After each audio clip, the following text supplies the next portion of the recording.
Praise to the lord. ఈరోజు దేవుడు మనకిచ్చినటువంటి వాగ్దానం ఏంటంటే, ద్వితీయోపదేశకాండము 20వ అధ్యాయము 4వ వచనం, మీ కొరకు మీ శత్రువులతో యుద్ధము చేసి మిమ్మును రక్షించువాడు మీ దేవుడైన యెహోవాయే. ఆమెన్.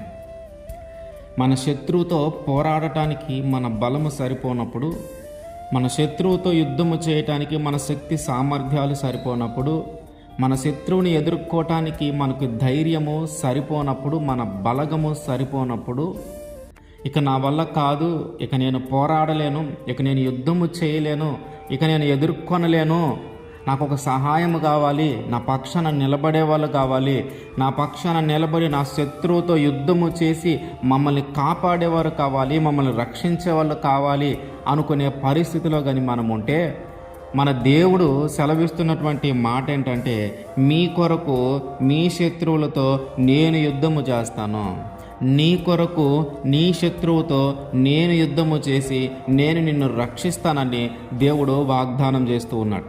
దేవుడు మన పక్షాన నిలబడ్డాడంటే ఖచ్చితంగా విజయము మనదే. దేవుడు మన పక్షాన నిలబడ్డాడంటే ఖచ్చితంగా అందులో మనము ఆ జయము పొందుకుంటాం అంతే. దేవుడు మన పక్షాన నిలబడ్డాడంటే శత్రువుకు సైతం భయం కలుగుతుంది. మందసము యుద్ధ భూమిలోకి వచ్చింది అని తెలిసినప్పుడు అవతల ఉన్న శత్రువులు భయపడిపోయారు. మందసము ఎప్పుడైతే యుద్ధ భూమిలోకి వచ్చిందో, ఇది వాళ్ళు చేస్తున్న యుద్ధం కాదు, ఇది దేవుడే దిగి వచ్చాడు, కాబట్టి మనం గెలవలేమని చెప్పి పారిపోయిన శత్రువులు ఉన్నారు. అంటే దేవుడు ఎప్పుడైతే మన పక్షాన నిలబడతాడో అప్పుడు వచ్చే ధైర్యము, మనకి ధైర్యం కలుగుతుంది, అట్లాగే మన శత్రువుకు భయం కూడా కలుగుతుంది. వాళ్ళ దేవుడు సామాన్యమైన దేవుడు కాదు, సాక్షాత్తు ఆయనే యుద్ధం చేస్తూ ఉన్నాడు వాళ్ళ తరపున, వాళ్ళ పక్షాన ఆయనే నిలబడి మన మీద యుద్ధం చేస్తూ ఉన్నాడంటే మనం గెలవలేము, ఇది మన వల్ల కాదు అని చెప్పి పారిపోయిన శత్రువులు ఉన్నారు. ఎరిక గోడలో కూలిపోయినాయి, ప్రాకారములు చాలా పెద్దవే. ఆ ప్రాకారములను దాటి అవతలికి వెళ్ళేలోపు ఇశ్రాయేలు ప్రజలందరి చంపేయగలరు. ప్రాకారం ఎక్కటానికి కూడా ఎవరికి ధైర్యం సరిపోలా. దీన్ని జయించలేము అనుకున్నటువంటి పరిస్థితి, ఈ పట్టణాన్ని మనం పట్టుకొనలేము అనుకున్నటువంటి పరిస్థితిలో కూడా ప్రాకారము చుట్టూ తిరిగితేనే, ఆ ఎరుక చుట్టూ తిరిగితేనే ఆ ఎత్తుగా ఉన్నటువంటి ఆ గోడలు కూలిపోయినాయి, ఆ ప్రాకారాలు కూలిపోయినాయి.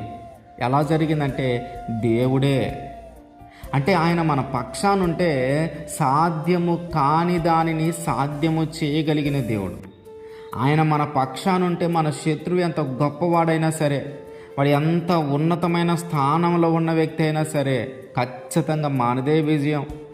మన ముందుకి ఎవరు నిలవలేని పరిస్థితుల్లో ఉంటారు. దేవుడు మన పక్షాన ఉన్నాడంటే ఇక మనకి సాధ్యము కానిది ఏదీ లేదు. ఏ శత్రువునైనా జయించగలుగుతాం. ఆ శత్రువు అధికారి అయినా సరే, ఆ శత్రువు ఉన్నత స్థానంలో ఉన్న వ్యక్తి అయినా సరే, ఆ శత్రువుకి ఎవరైనా కానీ విజయము మందే.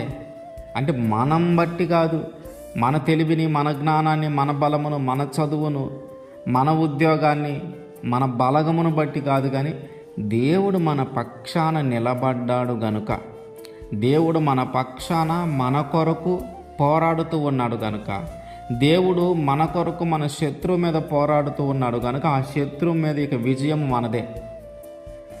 కాబట్టి మన జీవితంలో ఎవరైతే ఏ పరిస్థితులు అయితే మనకు శత్రువులాగా ఉన్నాయో, ఏ మనుషులైతే మనకి శత్రువులాగా ఉన్నాయో, ఏ క్రియలైతే మనకి శత్రువులాగా ఉన్నాయో, వాటన్నిటి మీద విజయమునివ్వటానికి దేవుడే మన పక్షాన పోరాడతానని వాగ్దానం చేస్తూ ఉన్నాడు.